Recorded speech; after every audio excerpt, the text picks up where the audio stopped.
Hi, I am Kayla Butler, and today I'm going to show you how I use Dodge and Burn and how to color grade. Voiceover Kayla here. I'm not going to be color grading in this episode. The dodge and burn takes quite a bit of time. To achieve this end result. Alright, so I didn't do much adjustments in Lightroom. I took down the highlights, or I brought up the highlights and the shadows a little bit and took down the exposure. I also brought down the luminance in orange and yellow in these sliders just for the skin. I'll show you the on and off. There you go. I also added in the highlights and shadows a little bit of yellow and orange to warm up the skin as well. I will also let you know that I'm using a Wacom Intuos tablet. It really does help with my retouching. I find it a lot quicker and easier to go through different scenarios than a mouse, and it's less clicking, so it's less annoying. Okay, so I first like to duplicate my background layer, and we're going to go in and zoom really close up, and we're going to get rid of all this kind of dirtiness, I guess you would call it. Loose makeup. This would be the time where you got rid of any big pimples, if there was any pimples on the model. My lovely model Taylor, however, has fabulous skin, so we don't really need to do anything like that. This was just an impromptu shoot. I had a teaching class last night and I needed a shot to work on, so I called her in pretty last minute to sit in front of the camera and let me photograph her. So the makeup is done by me. It's definitely not the best, as you can tell, but it was super easy, super simple, and we ended up drawing on a couple extra freckles, which I thought was really cute. If you're going into beauty and photography or any portrait photography, it's really important to find a makeup artist that knows how to make the model or the client look really good and accentuate their features as opposed to bogging them down with loads of makeup. Sometimes whenever you cake on foundation, you can really see it on the skin. If they don't know how to prep properly, like right here, we didn't have the best moisturizer in the world, and it is winter in Canada, so it's a little chilly out, and Taylor has a little bit of dry skin, but that's not usually a problem for a proper makeup artist to fix and kind of avoid. Also, it's really important to know what kind of look you were going for. I knew I wanted her eyebrows to be super dramatic like this, but I wanted her face to be dewy and fresh. Perfect. Now, editing is very subjective. Some people like very minimal editing, some people like a little bit more editing. Try not to go too overboard with it. I find if you're zoomed in close all the time like this, it tends to get a little bit fake looking. I had this problem back whenever I first started retouching, and sometimes still do, just because it's so nice to get so close to a screen and see everything and all the details and have it right in front of your face to work on. All right. Perfect. Now you're going to want to get rid of some loose hairs as well. Later on, I will definitely do a tutorial on each specific thing, but right now I'm just going to teach how to dodge and burn, and how to correct dark spots and light spots with that certain procedure. So a lot of people like to use frequency separation, which I have absolutely no problem with whatsoever. I think if you get to the end result, Photoshop has multiple ways to achieve the look you're looking for. I personally don't use it anymore just because I wanted something a bit more refined and a bit less destructive, I should say. Well, frequency separation does separate the high and low frequencies, which means your texture and your color layer, which I will be teaching in the future. I just I feel the dodge and burn method holds the detail a little bit better still rather than dodge and burn. But with that being said, if you're using dodge and burn and your images are turning out how you like it and how your client likes it, you keep going with what you're doing. So, like I said, I am on a new layer, as you can see over here, my background copy. I also am using the healing brush tool. And a good tip with the healing brush tool is to keep your brush size, I don't know if you can see it getting bigger and smaller, but to the same size that you're fixing. So the brush tool, the healing brush tool does content aware, which means it's taking a sample of everything around it. So if you're trying to fix something very, very small and you have a really big brush, it's going to try to fix everything within the brush as well. It's going to take samples from a bigger source around it. So it might not necessarily match up properly.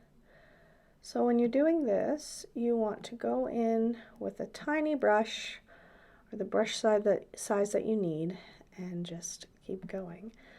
As you can see with my brush, it kind of looks, sometimes it'll start small and go a bit thicker. That's because I have pen pressure on my tablet, again, which I think is beneficial for retouching. It does take a little bit time to get used to, but I came from a art background and a drawing background, so I tend to find it comfortable actually because it's just like drawing. Hey, so voiceover Kayla here. I pretty much just continued to get rid of some flaws and stuff like that, but I decided to speed it up because it was taking just a little bit too long.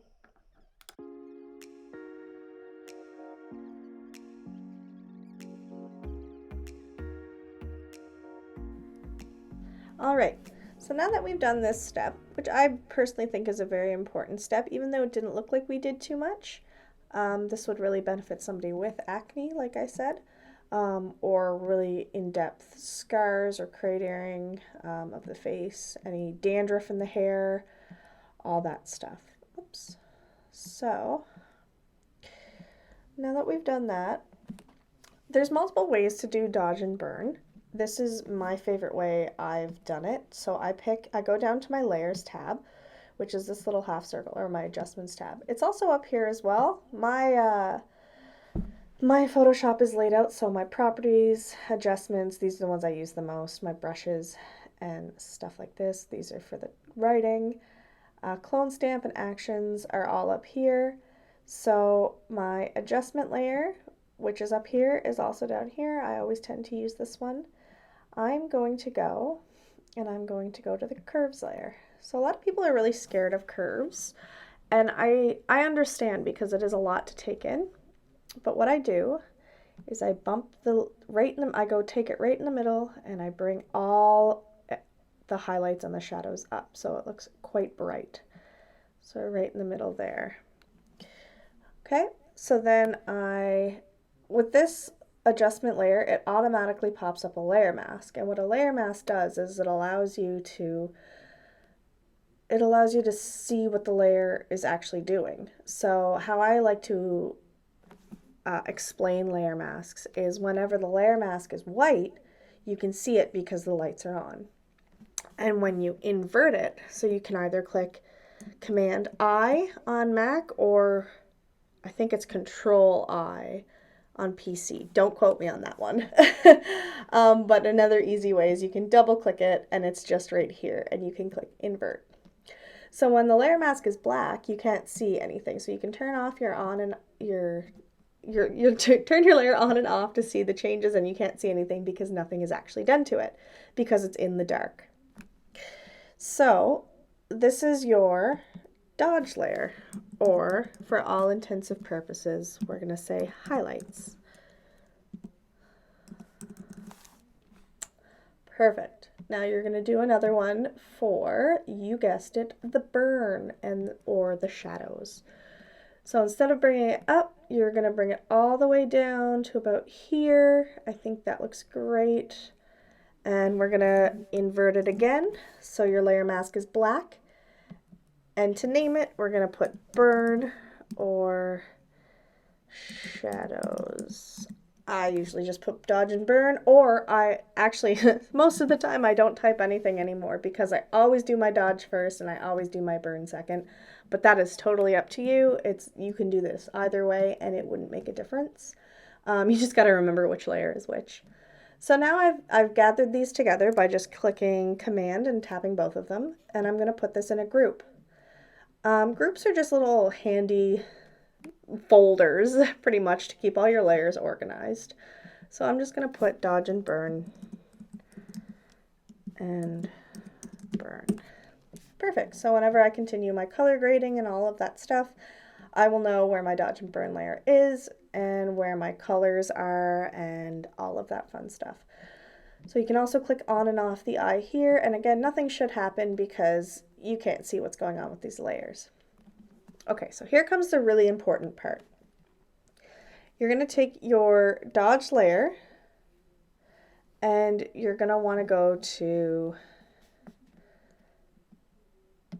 your brush. So I always have my hardness at 0 and the size will fluctuate, so keep in mind that you don't really need to set a size at the moment. Also, for a shortcut, your bracket keys are bigger and smaller, which is super convenient whenever you're working away really quickly.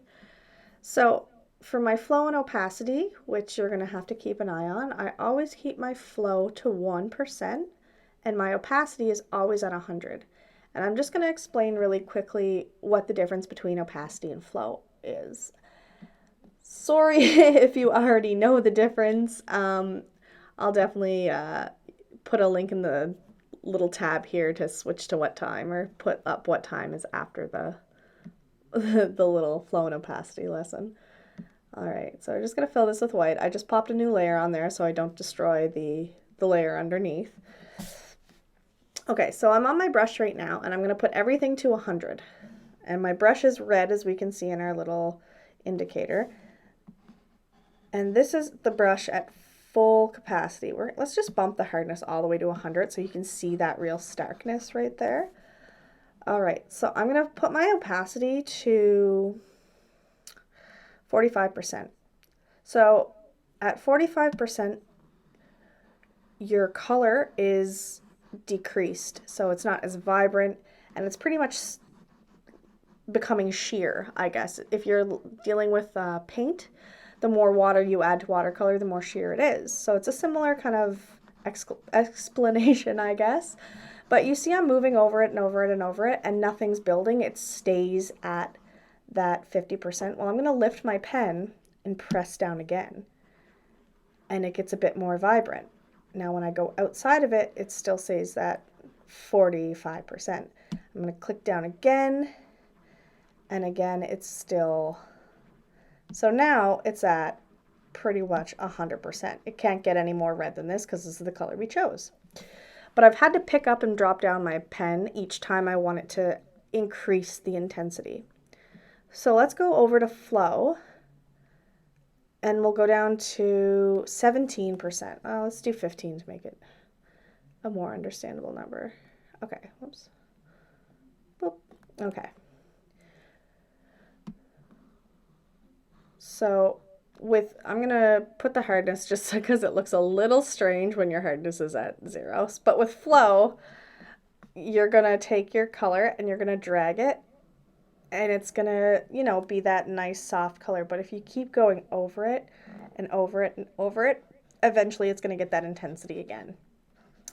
So you don't need to lift your brush, which is pretty much the only difference between opacity and flow. So think about the opacity as how intense and vibrant it's going to get, and it's not going to pass that unless you drop down your pen again. But this is like coloring with a crayon. You keep going over and over and over, and it's eventually going to go back to the color, the desired intense color. All right, so that little lesson is over there. And back to our image. So we're opening up our dodge and burn layers, and we want our flow to be 1%. We're going to get this back to black and white, so you can just click this, or I'm pretty sure it is Command D if I'm not mistaken, to get it back to a black and white layer here, and you can fluctuate this way, or you can click X on your keyboard. All right, so now that we're about to start, you can see kind of the different tones in her skin. I'm gonna go on my dodge layer. You're gonna want to be in the black layer mask, not the actual layer itself. So when you go in your layer mask, this is going to be a good tool to know too with the bracket keys, because you're going to change your size quite a bit. So when I paint white at 1% on top of this black layer mask, it's going to show through and show that highlight layer. It's going to be really subtle at first, but it will eventually, over time, when you keep passing through it, like coloring with a crayon, become brighter because, like I said, whenever the layer mask is white, you can see it because it's daytime. So by increasing it a little bit at a time, painting white over this black layer mask, you're going to see the actual highlight that we did, the highlight curve that we made. So I'm going to go like this. I see spots right here that I'd like to brighten up. If you go a bit too heavy-handed, you can always paint black over top of it again and just make it a bit more subtle. All right, so I'm going to show a little trick as well, because this is a little overwhelming right now and everything looks really good. Her skin does look quite smooth, but it's not quite as smooth as right here in this skin, in this part of the skin. So what we're going to do is we're going to make a helper layer, and I'm going to take black and white on my adjustments. I'm just going to pop this out of the group. Perfect. And I'm going to bring down the reds, because reds are tones in your face and your skin. I'm also going to bring down the yellows as well, because yellows are also there and they help make up orange, which is, you know, another skin tone. You're going to stick to the reds and oranges just because that's where everything happens. Like, you can move this, but it's not going to really affect your skin. So I'm just going to pop that back to normal. All right, so now you can actually see a better indication of where the contrast is, where it's really bright versus very dark. So I'm going to go on my burn layer with a white brush, because we're painting on black, and just kind of get rid of this and blend it all together. Because now you can see where I just did, it's not as drastic. You can't see the change. It just gradually goes from light to dark. And you're going to want to do this all over the patchy skin. I put freckles on our model Taylor because I wanted to make sure that I could also differentiate where a freckle was versus where the patchiness actually was in her skin.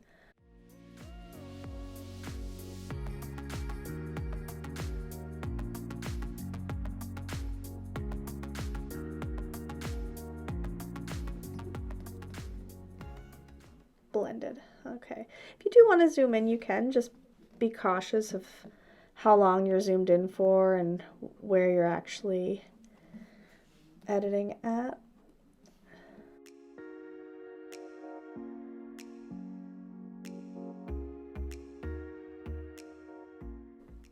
I'm going to let you know that this does take quite a while. Sometimes I'll spend hours on an image.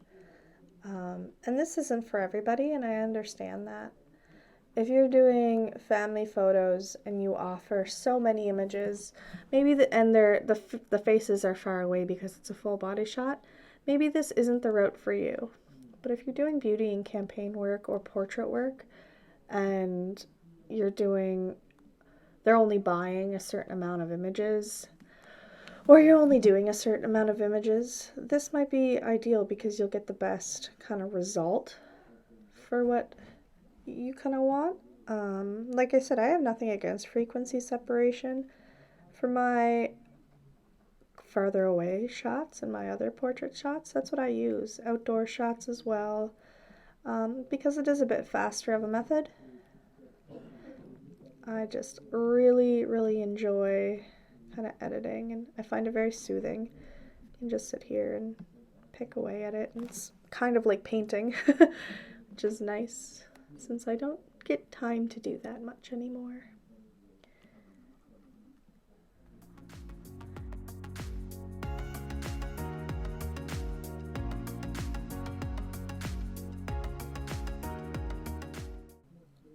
Don't be discouraged if you do this the first time and it doesn't look perfect.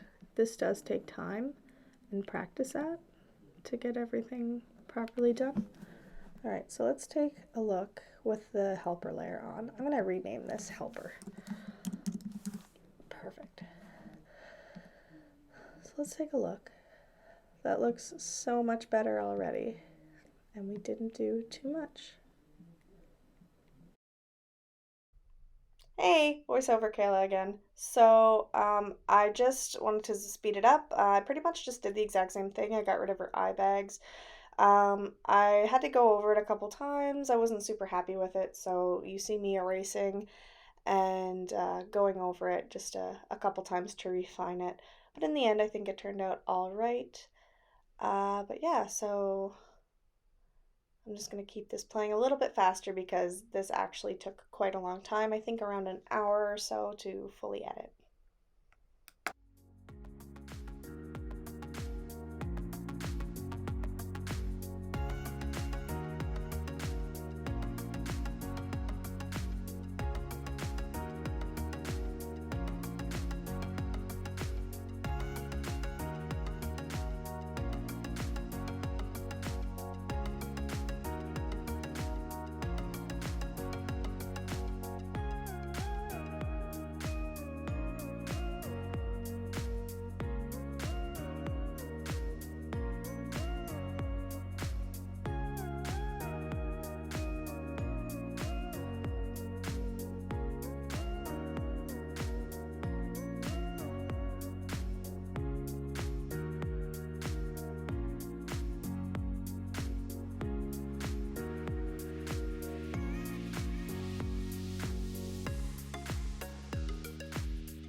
And then I say we're almost done. I feel like this is a very good base to start color correcting and all that stuff. Like I said, also make sure to take frequent breaks. I haven't really taken a break yet, which is not good. So I'm sure when I come back to this after my coffee break, I will work on it a little bit more.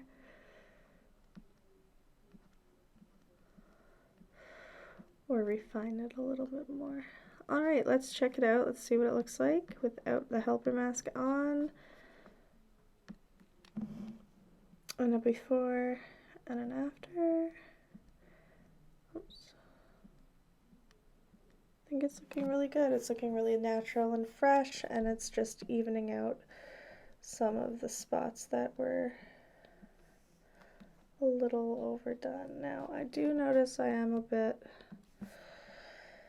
overdoing it in the eye section right here. So I'm just going to take away some of the highlights that I did.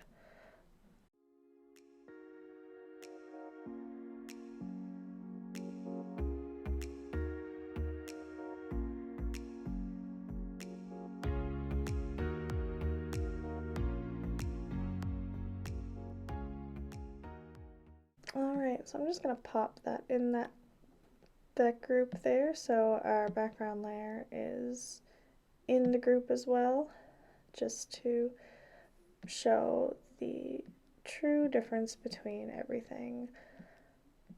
Awesome. So that is how you skin retouch with Dodge and Burn. I hope you guys liked the video. Like I said, if you want to see more from me, like and subscribe. And next week I will be going from how to do this color toning from a natural image to this color toning and sharpening. I will be going over the vibrancy of the eyes and how I got her skin to be this kind of tone. So I hope you guys enjoyed this. If you have any questions, comment below and I will do my best to answer them. And thank you so much for watching. I hope you enjoyed it.